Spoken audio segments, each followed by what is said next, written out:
Actually have an interview right now with Rick Bellizzi. He is down in Key West. He is weathering the storm. He is staying there in Key West. He is the general manager of a television station, I understand, there on Key West. Rick, can you hear me?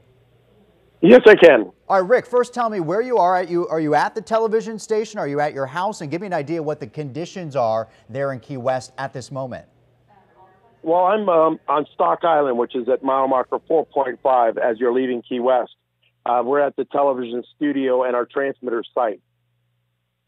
And the winds are about 33 to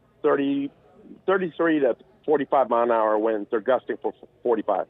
Do you have a lot of people there with you, a lot of your employees? Are you just hunkering down there alone? Paint a picture of what your station looks like at the moment.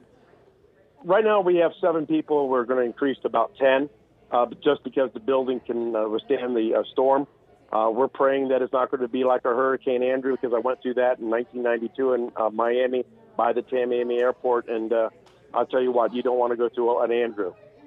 Well, why did you make the decision to stay? You know, we saw the images of what the storm surge could be there on Key West. How did you come to the decision to stay put?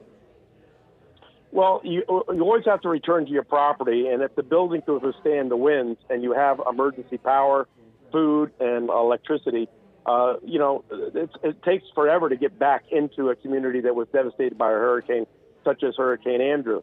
If I have to leave and go to Miami, and again, going to Miami doesn't say that the hurricane could go that direction too at the last moment.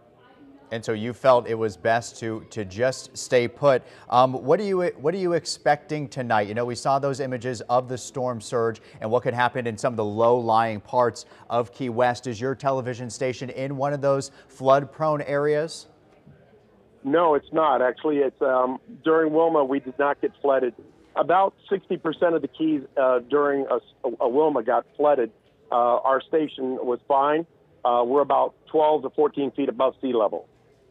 And do you feel like people that live there in the Keys, it seems that they know that they are very much could be in the bullseye for these very powerful storms. Give me an idea. Do you feel like a good number of people there in the Keys decided to stay? The locals that have lived there a long time, are they comfortable with a storm even of this magnitude? Well, no, quite a few people did leave because they do remember the devastation of Hurricane Andrew, and of course the storm just hit Houston, Texas. So that's fresh in their minds, and they didn't want to weather this storm. They figured they'd be safer in the mainland. And so far, Rick, my last question for you: are you still broadcasting your signal? How are the operations of the station itself? Still holding up well? Oh well, yeah. We'll be on the air most of the time. We might lose our transmitter itself, the tower.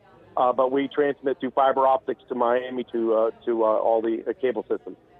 Well, Rick, we absolutely wish you the best there, hunkering down in Key West. Rick Bellizzi, general manager of a television station there in Key West.